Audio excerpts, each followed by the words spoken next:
What is up, guys? Winter Kills here. Welcome back to another post-commentary duel video. We've got Metalfoes versus Mermail.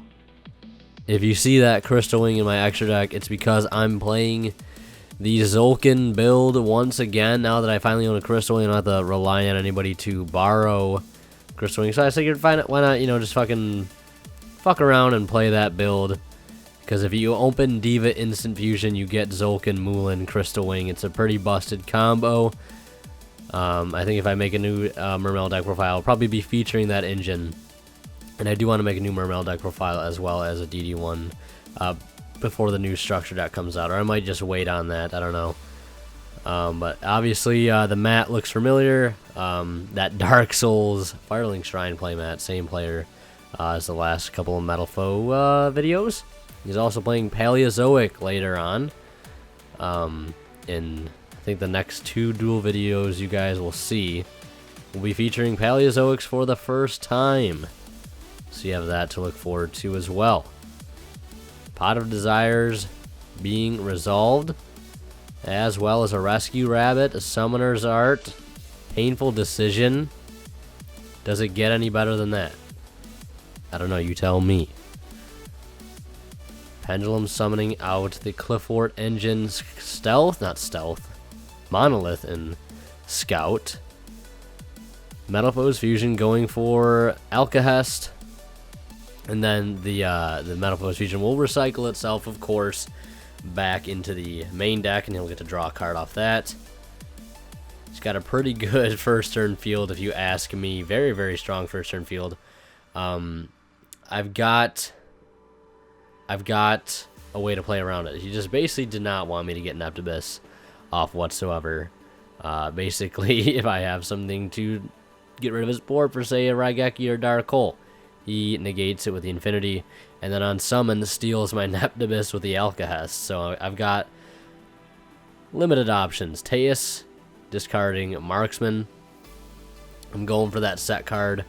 Obviously, it's a combination. And getting to add the Pike off the Teus. Now, one thing I really wasn't sure what happened here, and I know Marksman can only hit set cards if they stay set. So if you were to chain that card face up, Marksman would not be able to hit it because Marksman can only hit face down cards, and they must stay face down until they're destroyed. If he just let that stay face down and so to get destroyed, pretty sure he would still get the search regardless. Just wanted to clear that up. Just get that out in the open. Instant Fusion getting negated, so I'm kind of burning through my negations. I have to go into battle phase here to try to force the Alcahest. It works, and then I go for Neptibus, main phase 2, adding Dragoons and infantry sending Dragoons, and I've got the Megalo, and I've got 5 Waters engraved with the Sea Serpent Search, so you bet your ass I'm going to grab Moulin.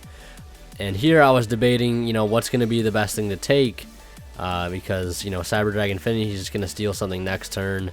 The Alcahest, he can steal something else, but it's only during my turn, so I figured the Cyber Dragon Infinity would be the bigger threat, at least in my book. And I think that ended up being the right call. So yeah, Moulin came down, knocked, I think, a Bambuku and a Stealing out of his hand. Could have been a little better probably, but Mizuchi will get activated on the scale. And this, I think, is a mistake, and I'm catching it. Hoorah for me. Basically, Mizuchi would have had to have negated the Pendulum Scale on placement, so therefore would not have gotten its effect to pop. Therefore, he would have not got to search that fusion there to go into the Mithrilium. I don't know. I don't know why I didn't say anything during the duel. It must have just slipped my mind because I was probably talking to somebody else while it happened. Again, it's the things like this that get on my nerves. Like I'm trying to, if you guys saw the update video the other day, I'm just trying to crack down on these things, at least on my behalf. because I know I can't always stop other people from doing it, making misplays that technically shouldn't happen. But I do think that is one thing that shouldn't have happened. So I'm stating it now that he probably shouldn't have been able to fusion into that Mithrilium because the Stealing had got negated. Wouldn't have been able to pop the Teus to search. He ends up bouncing the Megalo because of it. And here we are. Full scale. Going into a massive Pendulum summon. And whether or not him not being able to fusion something like that would have stopped him from being able to perform a Pendulum summon like this, I don't think it would have. So maybe the Mithrilium would have been there. Maybe the whole Megalo board would still be there. But regardless, going into Break Sword for Moon Glacia makes me lose my battle phase. And I think normal summoning the Gold Driver, swinging in for lots of damage, and then pretty much sealing the deal by going into a Dweller. So like I don't know if that would have made too much of an impact.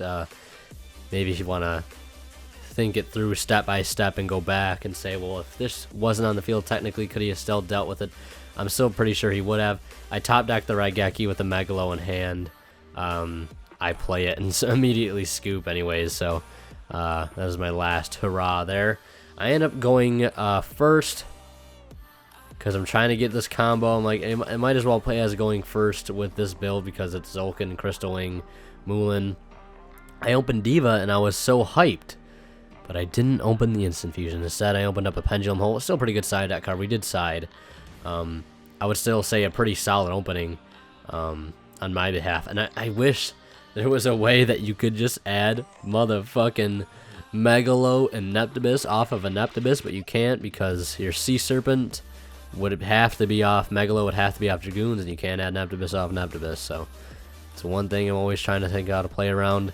It's hard to get that Neptibus effect to summon out of grave turn 1 because you don't have the access to the tribute for battle phase.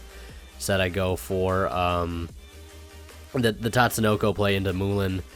Pretty decent first turn play, pretty standard. I was debating on whether or not I should go into Leo, but I've got the Mizuchi in hand, so I might as well just keep that.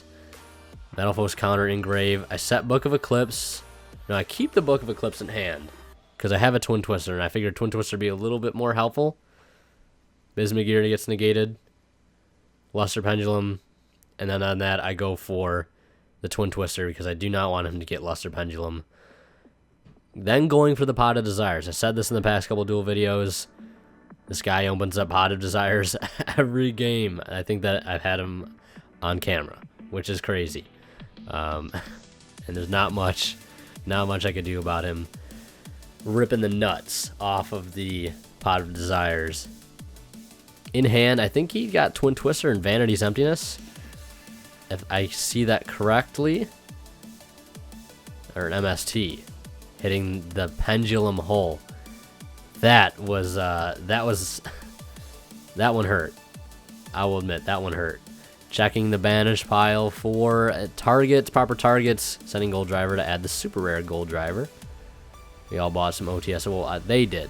Adam and Nate is his name, but they all bought OTS 3-packs and tried to pull some super Gold Drivers because he does have a pretty nice rared out Metalfoes deck. A lot of stuff is foreign as well. I think that counter there is Italian or Spanish. I could be wrong. We'll go into Luster Pendulum to run over the Tatsunoko. Not too big of a deal. Bismugear popping Gold Driver for a combination. I've got the upper hand at this point thanks to him having low card advantage of that first turn Moulin. End phase searching another copy of Gold Driver. I've just got to be careful now at this point of what his back row is. Losing that Pendulum Hole kind of sucked. He really wouldn't have been able to make a big Pendulum summon. Regardless, I summon, gunned, tributed away to get a double attack, swing in twice with Megalo, and then a swing in with that flying Sea Cow for some damage, but unfortunately I can't follow up any more than that. Flips up combination, pops it with the Bismugear. Gonna get, I think, a double search off that. Pretty decent play. Adding, I think that was full Metalfoes, and then searching off of combination. Or it might have been regular Metalfoes, I'm not sure. Adding, I think, a steel in it was. Got DD Crow in hand. Ready to stop the instant fusion play. He can get a full scale now, and as you can see, he's got Luster and 2 gold drivers, so Ignister's coming to town. Getting rid of the Moulin Glacia. I put it to my deck in a second. I thought it bounced for some reason. So now I lose my next battle phase. Moulin kind of hurt me a little bit both games, but that's just the nature of Moulin. He helps you, he hurts you. That's what he does. He's a tricky dude. He's a tricky fella. And I top deck into a heavy infantry. What a fucking top deck. What a fucking top deck. And that cost me the game. And the match. Oh well. I pretty much did all that I could do with the hands that were dealt. So, it is what it is. And anyways, hope you guys enjoyed the video nonetheless. And if you did, hit that motherfucking like button. Slap it. Do what you gotta do to it.